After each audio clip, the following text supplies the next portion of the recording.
c'est le thé africain et français. Donc Georges Passy, je suis bien connu ici par les autorités, toutes les autorités véreuses qui ont tellement volé en France, comme François Fillon, qui a rendu sa femme, Pénélope, la femme la mieux payée de France avec notre argent, de notre sueur. Donc, voici le travail de Nicolas Sarkozy en Afrique. Regardez comment il tue en Afrique, au Congo RDC. Des enfants avec des machettes. Et qui est derrière ces crimes? Vous avez Vincent Bolloré, vous avez la grande firme américaine Apple, Samsung, Vodafone. Ils tuent des enfants et des femmes pour avoir ce qu'on appelle le coltan. Le coltan qui sert à avoir les bons iPhones. Et les Samsung que vous aimez bien, ainsi que les tablettes. Vous voyez par exemple ce métro ligne 9.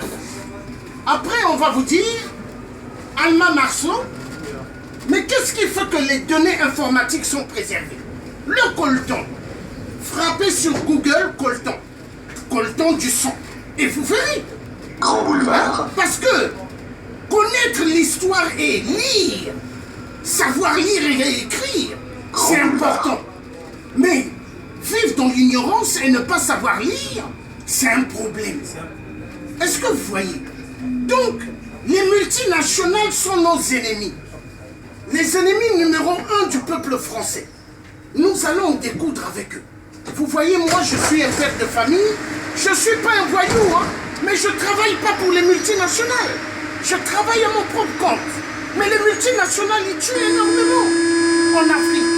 Donc, s'ils commencent à tuer en Afrique, ça veut dire que demain, ils vont vouloir commencer à tuer nos compatriotes ici. Mais on ne va pas se laisser faire. Parce qu'en France, si ça continue, et vous savez qu'est-ce qui va se passer? La révolution. La révolution. Donc, là, on tue pour le coltan. Regardez des enfants de 6 ans. Des innocents. Des innocents de 7 ans. 8 ans, on les tue. Mais ça fait mal au cœur. Richelieu, Hein? Vous avez 43 femmes qu'ils ont violées. Les Rwandais Tutsis, qui travaillent pour les Occidentaux vers eux. Et ils ont creusé un gros trou. Ils ont enterré toutes les 43 femmes vivantes. Est-ce que Hitler a fait ça en France?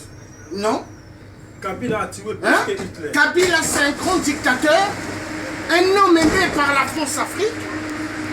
Il a tué plus que Hitler.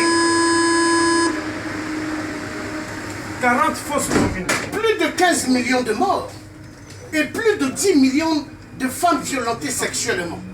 Et vous savez, ce n'est pas des petits viols, hein? C'est des viols atroces.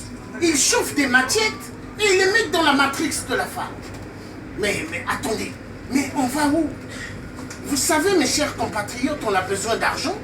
Mais la vie humaine, moi je préfère la vie humaine, elle est sacrée que l'argent. Chaussée d'Antin. L'argent, c'est un billet avec un visage et des numéros bizarres, mais qui ne peuvent pas sourire ou parler avec nous. Chaussée d'Antin. Mais un être humain, il communique, il parle, on parle entre nous. Mais les gens aujourd'hui, vous savez quoi?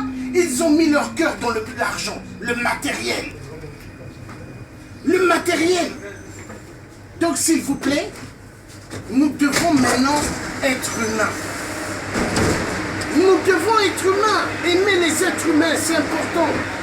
L'argent, on a besoin d'argent, mais pas pour tuer les hommes. Non. Tous ceux qui tuent les êtres humains sont mes ennemis. Tous ceux qui tuent les êtres humains sont mes ennemis. L'être humain, il faut l'aimer. L'être humain est magnifique. L'être humain, il sourit. L'être humain, il parle. Mais l'argent, est-ce que l'argent sourit? Non. Est-ce que l'argent parle? Non. Non. L'argent ne parle pas. Donc, s'il vous plaît, frappez sur Google le coltan du Pérou et vous verrez. Vous verrez ce qui se passe. Je vous remercie beaucoup et passez une très bonne soirée. Harold Comartin. Merci.